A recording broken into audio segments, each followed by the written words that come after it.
NNPP za ta tsinana musu. Domin ka san wani abu, na rantse maka da Allah, in kwaɗayin a yi da su ne ba za a yi da su ba. Su ma tasu tawagar sai sun zo sun yi rigima da su, domin ba za su iya musu ba.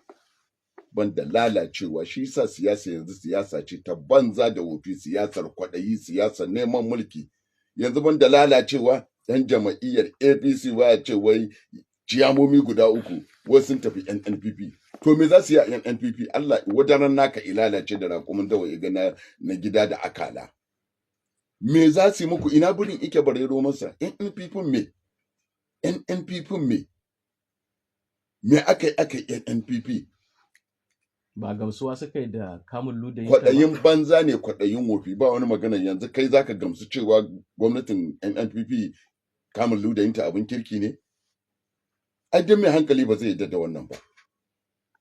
Yanzu kai kan mu ce yayin da nake gode Allah kai ya koma kan mu shekiya. Ka san da duk abin da za su saboda sun ɗauka kawai su za su bar gwamnati. Suka yi ta ɓarna ayyuka na banza da wofi da sauransu suka yi ta ƙirƙirowa. Sai Allah ya mayar musu da kaidinsu kansu. Yanzu yau gashi gwamnatin sun komo. Wallahi duk ayyukan da suka ɗebo ƙarya suke, ba za su iya wannan aikin ba. Yaudara ce. Kuma ka san ma wani abun damuwa.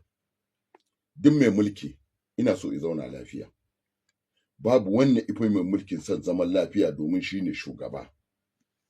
Dan haka mai mulki duk inda zai kirkiro hanyar zaman lafiya dan ya zauna lafiya ita yake yi, amma banda gwamnatin NNPP, banda gwamnatin yan kwankwasiya. Su da kansu suke kirkiro watan hanyoyin da za su zo su tada hankalinsu su da kansu. Kana nan kusan ina jin a Najeriya mu muka fi kowa yawa, haka ne?